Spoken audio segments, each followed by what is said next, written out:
When we think about the key to creating content for our online presence, for our marketing presence to distribute through our social networks, make them image heavy and colorful. As you can see, we did here, this is our Google Plus cover page, which is the largest screen real estate of all the social networks. So in Google Plus, the cover photo is the largest that any of the social networks provide. And you can put a lot of information in your image. So can I haven't prepped you for this question, but I'm very interested in the idea of load times with graphics. Oh, yes. Is there a decoder there? Because if people are getting very, very excited about good quality graphics and you start adding lots of them, won't it slow down the load time of your website and make it harder for people to access? That's an excellent question. And as a matter of fact, that will hurt you. Google will slam you for that. Your website load time is one of the key factors in its algorithm to help rank that page in SERP. So if it loads poorly, it's going to do poorly. And people won't stick around. They're impatient. So you want to save out your graphics, your images in a save for web and devices so that it compresses it, shrinks it to its smallest size.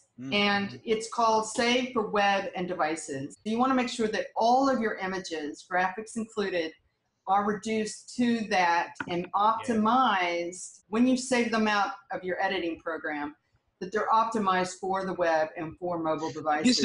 This is the reason I'm actually asking this question, because I know for sure that there's some graphics, there's some websites that are lovely that just take so long to load that even though I know they're lovely, I just can't be bothered waiting. If I'm doing this and I get the space, imagine what the average person is thinking for time to wait for this beautiful picture to load. Just tell me the information or I'll go somewhere else. People have grown intolerant of the time that it takes to do things, and they want things instantly and they expect certain things. So when we think about why we have a Facebook business page, we're doing it because the user expects to see it as much as anything. They expect you as a business to have a Facebook page. Even though your website, it's the cornerstone for your online presence and where you're actually driving people to. Don't do things that prevent people from finding you. And that would include having websites that load very slowly. And that comes down to how you've actually prepared the content before you loaded it to your website. It was a distraction, but I think it was a very relevant one that a lot of people are probably noticing and they need to know, yeah? Yes, they do. And we don't build websites that aren't responsive anymore. They need to be responsive, meaning that they will adjust for screen sizes so that they can spring between a laptop or desktop unit to a mobile device. And they'll automatically adjust to fit, yeah? Yeah, and on that note, when we think about how we're making our websites and why we have more white space, it's because our screen real estate with our mobile phones is so much smaller. And that includes font. You do not want to put a floral, small font on a website because when they go to a mobile device, they won't be able to read it. You need to produce content that's clean and has a lot of space around it and effectively easy on the eyes. Do you have some stats on mobile? Is it a big thing? But we know that more people have mobile phones than they do toothbrushes globally. Oh, wow. Wow, okay. So that gives you some idea how important and the importance people place on mobile phones. And they have more mobile phones than they do desktops. They're multi-purpose device. They can call out, they can text. Texting is huge, and then they can do search. I mean, think about yourself. I mean, just think about what's happening in your own life. You're out and about.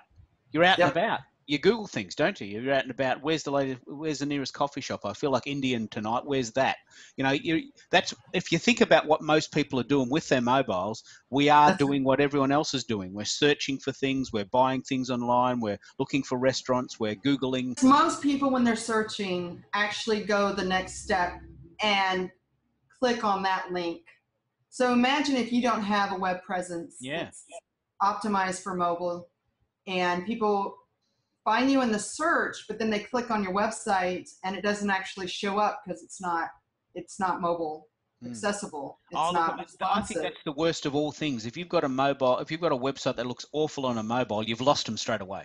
You have. And the fact is that well over, I would say closer to 30% of all search at any given time is actually for local businesses. And then people want to go the next step when they found you in the search, click on that link. If you aren't there, then you've lost business, but your competitor will be. So the people who share information, they do so because it's informative. This is from Jonah Berger's, part of Jonah Berger's information, his book Contagious. They do it because it's exclusive and they look like they're in the know and that they know. Prestige. Prestige. Yeah, prestige. Thank you. I couldn't find the word. That's exactly right. And of course, provoking. If it's thought-provoking or in a way inspirational, provoking in a way that is positive, more likely to share. People are more likely to share that information. And of course, if it tells a good story. And that's why images are so important when we think about content and building content fast and driving traffic back to the website, having people find you on the web. It's telling a good story in those images. They're worth 1,000 words, right? So you want to do that. I guess of all the social platforms that we were talking about, we would say that Facebook is definitely dominant. However, I would like to say that Google Plus is starting to creep back up there. It is for marketers. Didn't you see this with Social Media Examiner? That's where they want. It's one of the trends for 2014, 2015 is to learn more about that Google Plus platform and to utilize it more effectively. And just to decode on this, if you want to see this report, this is an amazing report. It's 50 pages. It's chunky. It's really, really amazing. Just Google the Social Media Marketing Industry Report. It's been put out by Michael Stelzner, who's just an amazing person. And this site is absolutely glorious. It'll work you through things like the fact that Google Plus is the hot button now. People want to know more about it. Podcasting is making a resurgence. Lots of people still love to find out more about blogging. There's a whole series of really excellent explanations and graphs and code and really great stats. Yeah. Yes. Well, I've used a couple of the slides in this presentation already. We need to pick up on this. I'm preempting what you're going to say here. Facebook is not a substitute for a good quality website. It is not. Let's really focus on this because I don't want businesses around the world to get stuck on the idea that social media is enough. Even though I love Twitter, I talk about it 10 hours a day. I'm the first person to concede that unless you have a robust home-based strategy, social media is a waste of time. Yeah. Yes, that's right. You can't sit there and think because it's free and it's simple to set up and it's going to do everything you need it to do. It can't get searched by Google. It's not an ideal place to promote your business by itself. It has to be worked in as an integrated strategy when building your online presence. And look, I know that a lot of this stuff sounds way out, but don't worry because everything we've done, we've created that wonderful site now, Get Found TV, for this reason. You know, just spend a month getting your head around Facebook, then spend a month getting your head around blogging, and there's plenty of time. And we're going to be doing these decoder videos now so please don't get stressed. I know a lot of people get stressed by the amount of information to take in, but we're here to help. Yeah. That's why we have Get Found TVs.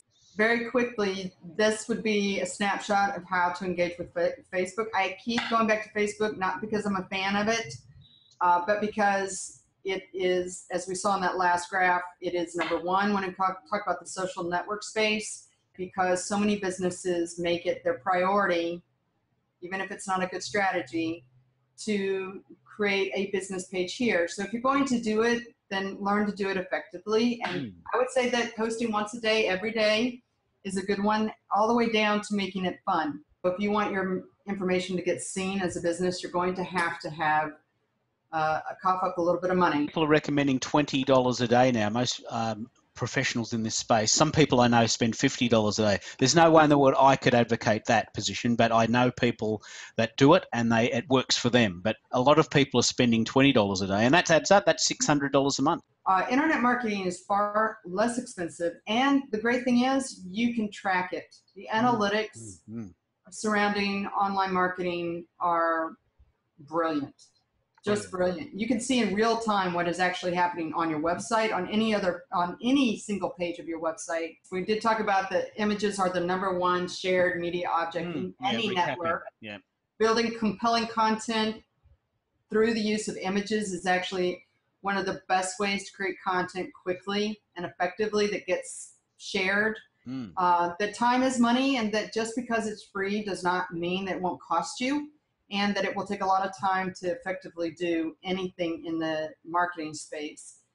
Spending time on Facebook rather than building a website is a bad approach to getting found online, that you need to go the opposite direction, that you need to have a website first and then work with your social networks, and that no social network can substitute to having a website, because that's what they're there for, to drive traffic back to a website. So not having that cornerstone is not a good strategy. And that's why we love what we do. We're doing it. We're living it. We're trying it out. We're very proud of what we've accomplished here. GetFound.tv. It's a library, isn't it? It's an encyclopedia of social media and online marketing. It's brilliant, isn't it?